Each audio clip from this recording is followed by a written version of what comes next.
I actually like to thank Fred for an excellent overview of the past 80 years in 30 minutes.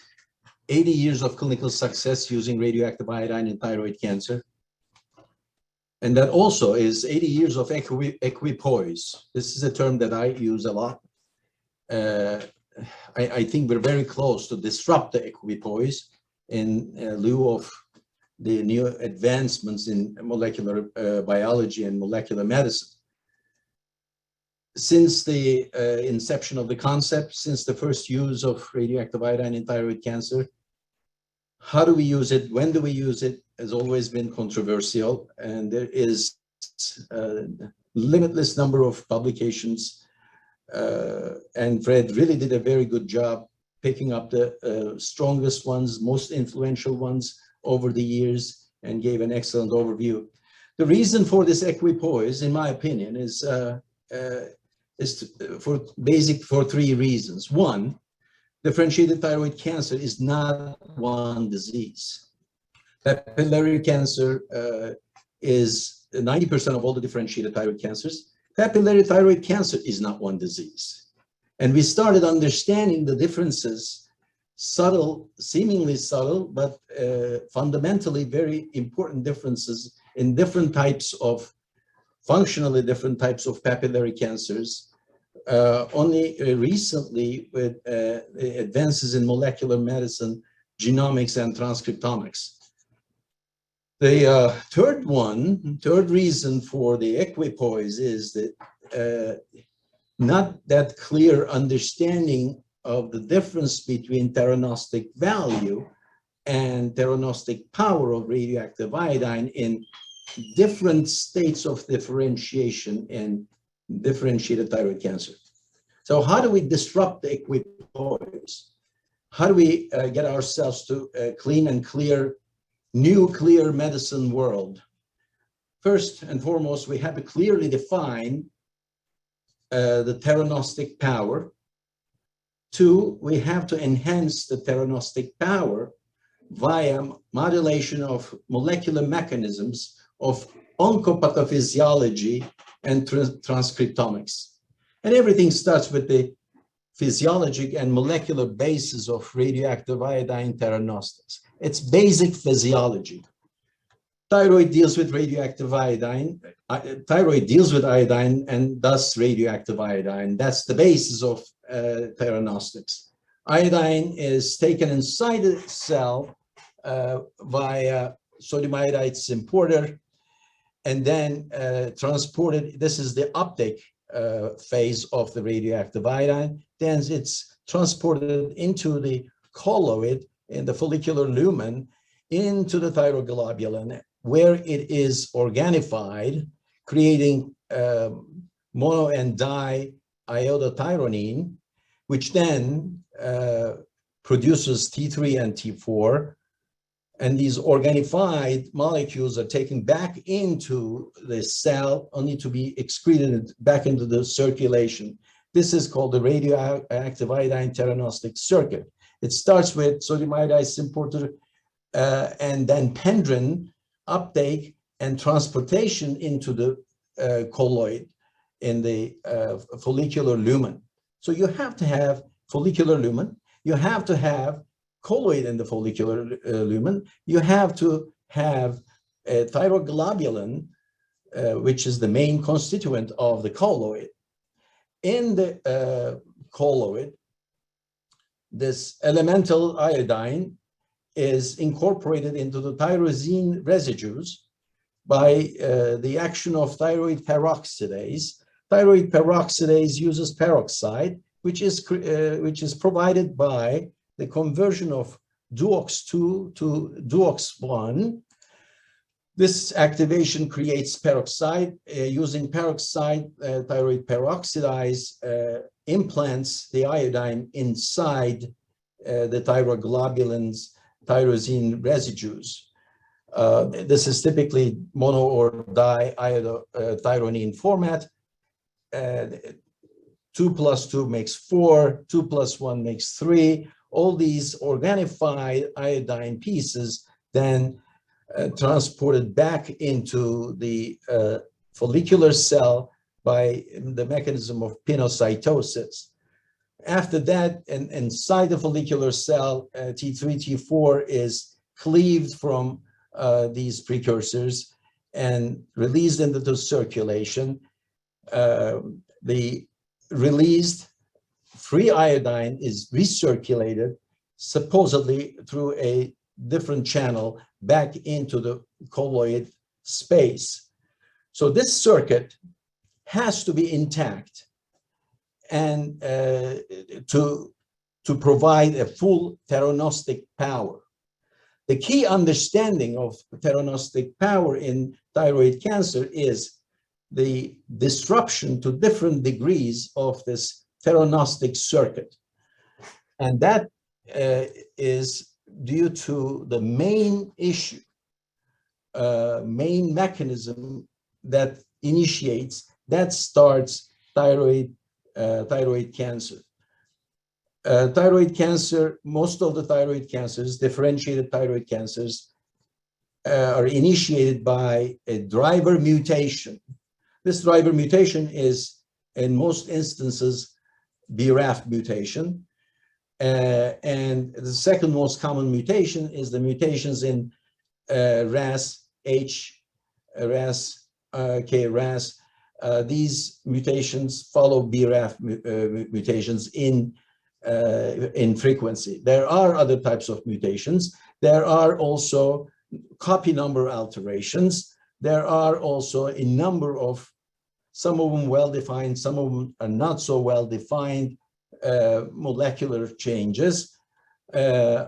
Ultimately, all these factors affect the theranostic power, which is determined by complete, in the ideal circumstances, complete expression of all the enzymes and all the transport proteins that are involved in the theranostic circuit of radioactive iodine. This slide shows BRAF and RAS-like tumors and their effect on thyroid differentiation. The other mutations, such as F.A.C.S, RET, PPARG, NTRK, and other rare mutations, in terms of their effect on the cellular oncopathophysiciology, is either like BRAF or RAS. Therefore, there are two general categories in terms of mutational profile, mutational landscape, that affects, that changes the intracellular iodine handling mechanisms. Eventually, everything boils down to expression and function of 12 genes and gene products that ultimately determines the thyroid function and theranostic power. MAP kinase pathway is the main pathway that is involved in the oncopathogenesis of thyroid cancer, oncobiology of thyroid cancer. And it involves a number of mediators well known to most of us. The chain, MAP kinase pathway, starts with tyrosine kinase receptor activation. The activation of the tyrosine kinase receptors activate RAS and BRAF, which are the two most commonly seen mutations in thyroid cancer, thus affecting this whole chain of events intracellularly. Tyrosine kinase receptor activation activates RAS, RAS activates BRAF, BRAF activates MAC, MAC then activates ERK. ERK has an intracellular component, and after the activation, ERK actually is transported into the nucleus. ERK action is the central mechanism of thyroid oncobiology. ERK in the nucleus is capable of activating a number of mechanisms.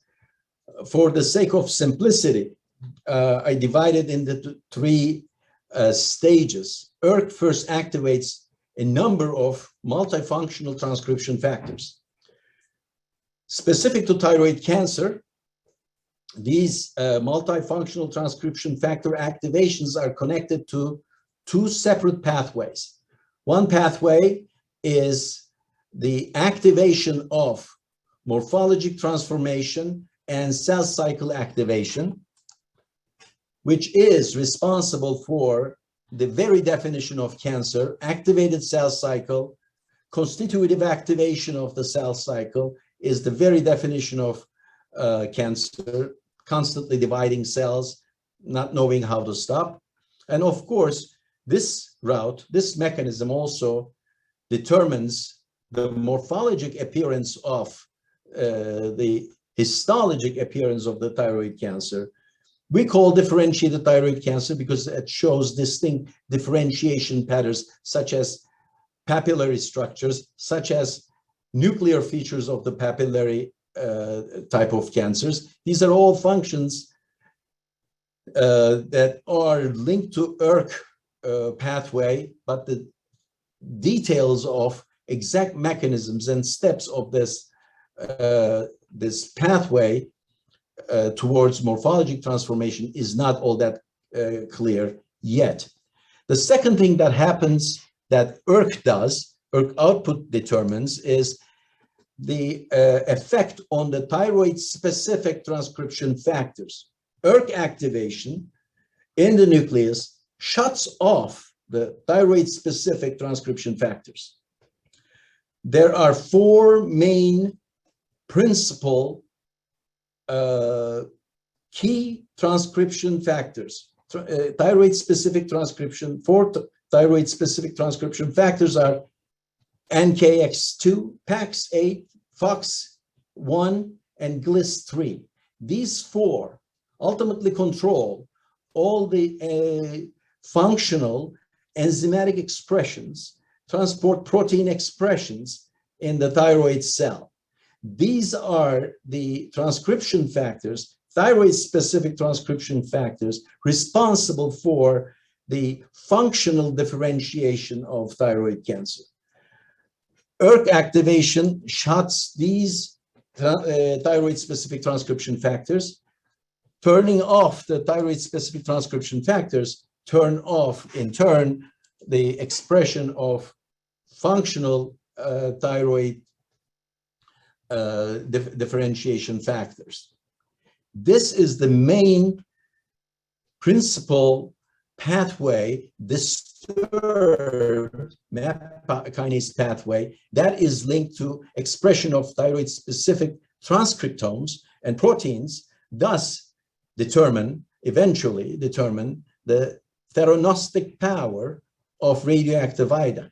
Remember, theranostic power of radioactive iodine is dependent on the tumor biology itself, just like the theranostic power of dotatate being dependent on somatostatin receptor 2 expressing tumor, the level of expression and the receptor density.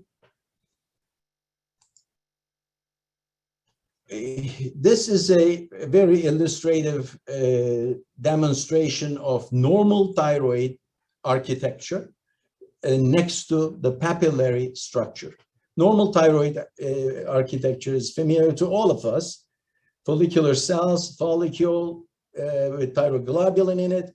In the papillary cancer, especially the classical type, there is very poor follicular formation. There is very poor expression of thyroglobulin and colloid.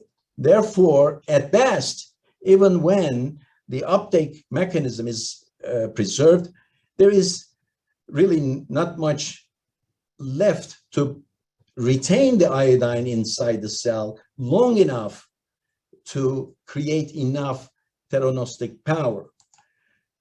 I think this can be expressed by looking at the cumulated activity. Cumulated activity is a function of radioactive iodine uptake that is provided by sodium iodide importer, and then slow but progressive excretion of iodine. The rate of iodine excretion determines the area under the curve determines cumulated activity, which is in normal cell represents, in normal thyroid tissue, represents the true 100% theranostic power. When the mechanisms of iodine handling are afflicted through the oncobiologic changes, then both the iodine uptake and retention is affected and suppressed or attenuated, if you will, which lowers the cumulated activity, which in turn affects the theranostic power of radioactive iodine. Radioactive iodine remains strong as a theranostic value, but its theranostic power is attenuated by means of oncobiologic changes. At this point, I'd like to, again, I told you about these different terms in my opening remarks. There are differences between theranostic power, theranostic techniques, and theranostic performance. Theranostic power essentially is determined by the thyroid differentiation score, the intrinsic ability of the neoplastic tissue to handle thyroid-specific genes and gene expressions. That is the definition of theranostic power. In a normal thyroid cell, normal thyroid tissue, the theranostic power is 100%, but it is significantly and to different degrees depressed or attenuated in papillary thyroid cancer, which is 90% of all the differentiated thyroid cancers. The term differentiated is sometimes a misnomer because the differentiation is referred to a specific phenotype, that is papillary differentiation, but that does not necessarily one-to-one translate into functional differentiation. The functional differentiation of papillary thyroid cancer averages about 40%. It could be as low as 3%. And in RAS-activated, RAS-like tumors, the red, this is the transcriptomics of the papillary thyroid cancer. Green is green represents suppressed thyroid handling genes, and this end, the left side of this transcriptomics represent BRAF-like tumors, where the thyroid differentiation score molecules are suppressed. On the right side, the red side, is where the RAS type of tumors are placed, and the iodine handling capacity is reasonably well preserved in RAS type of tumors. The only way to improve the theranostic power, intrinsic theranostic power in thyroid cancer, is biologically modulate the ERK output. And we'll talk about how to do that a few slides later. Theranostic performance is dependent on theranostic power, and theranostic technique will also touch base in a few slides how to accomplish that. These are few slides. On the left, it's a classical PTC. You see the papillary architecture, but there's no follicular formation. Next to it is PTC with predominantly papillary architecture. There are some surrounding neoplastic tissue that has preserved follicular pattern. Thus, these two compartments have different levels of theranostic power that they provide, that they yield to radioactive iodine. This third picture is a predominantly follicular architecture PTC, follicular variant PTC. This probably is a RAS tumor, and this has the best preserved follicular morphology, follicular differentiation. Thus, this yields radioactive iodine, prepares radioactive iodine for the best theranostic response. The lower row is a tall cell variant. We all know that tall cell variant is is not all that well in terms of outcomes and prognosis. And most people believe that tall cell variant doesn't respond to radioactive iodine. Morphologic correlations work to a certain degree, but one should first look at the morphology under light microscope. The different morphologies may give different TDS, thyroid differentiation score, and may provide different theranostic power. To the left, you have a tall cell variant with absolutely no follicular formation. On the right, there is follicular formation. Obviously, this has the potential to respond radioactive iodine better. In this new paradigm of functional and morphologic differentiation of thyroid cancers in follicular origin, follicular thyroid cancers comprise 2% of what we call differentiated thyroid cancers. They're mostly RAS, and they have reasonably well-preserved theranostic power. Papillary thyroid cancer has different levels of functional differentiation. It comprises 89–90% of all the differentiated thyroid cancers. Hurtle cell cancer is a different beast with mixed expression of thyroid differentiation proteins.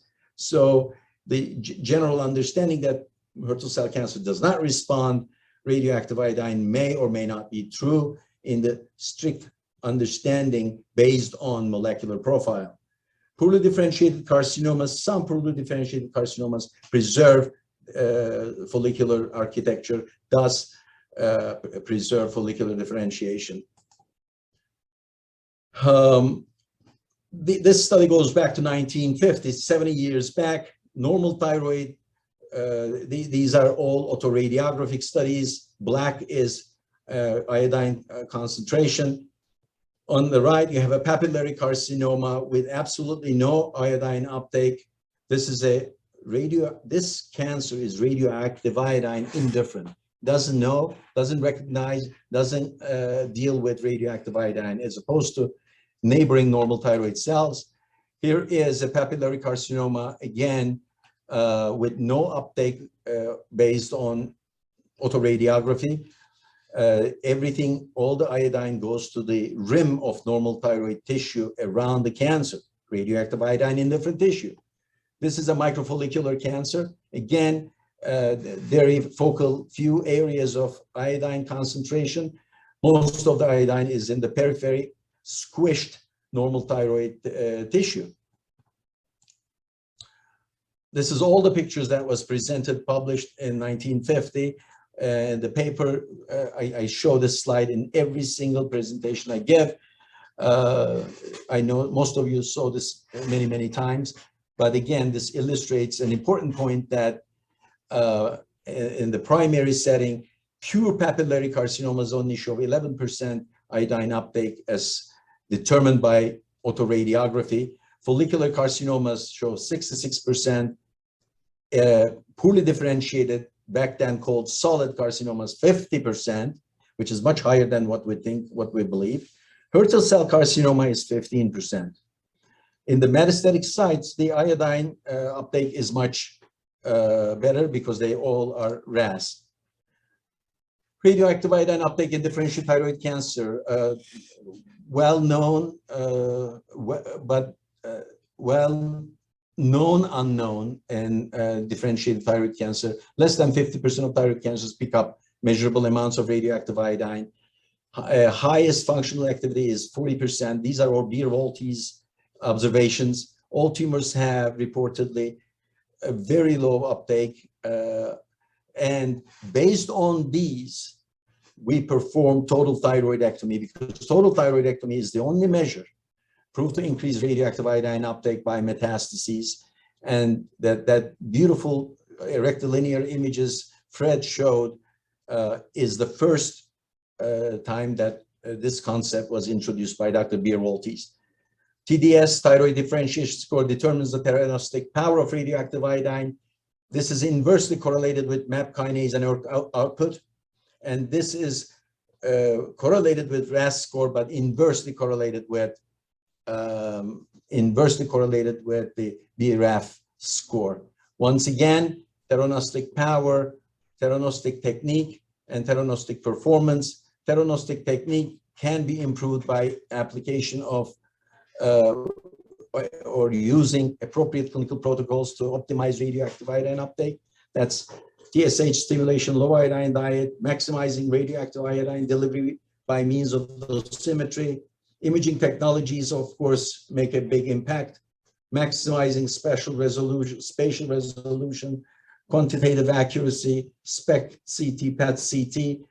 We'll talk about these during the day and the rest of the presentations.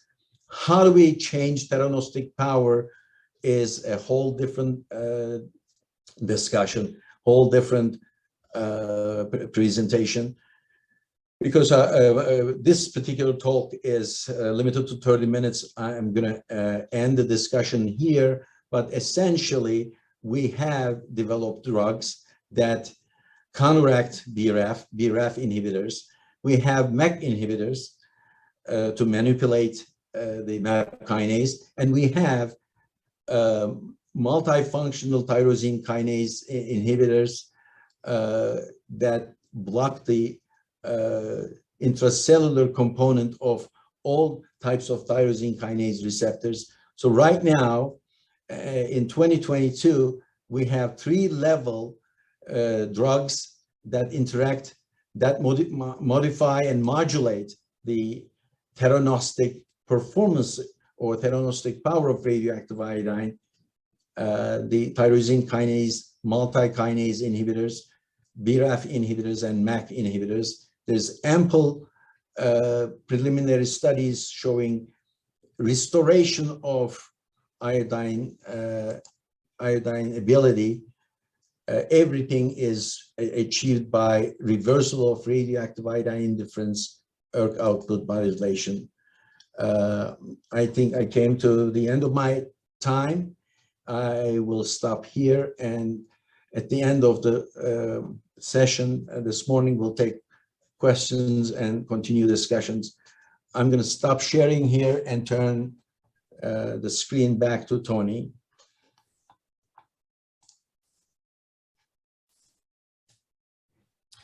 All right, thank you, Papa Hemingway, for that wonderful review of molecular biology of cancer. Very educational. Our next speaker, if I can get this to work correctly, of course, our next speaker is Dr. Fagan, but the slide isn't coming up.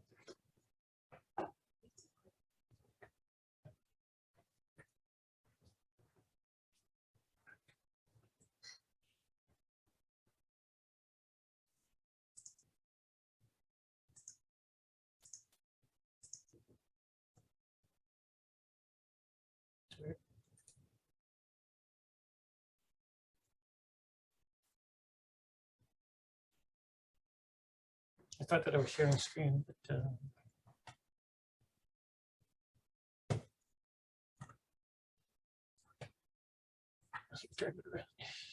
all right, let's see if we can get this going here. What's going on?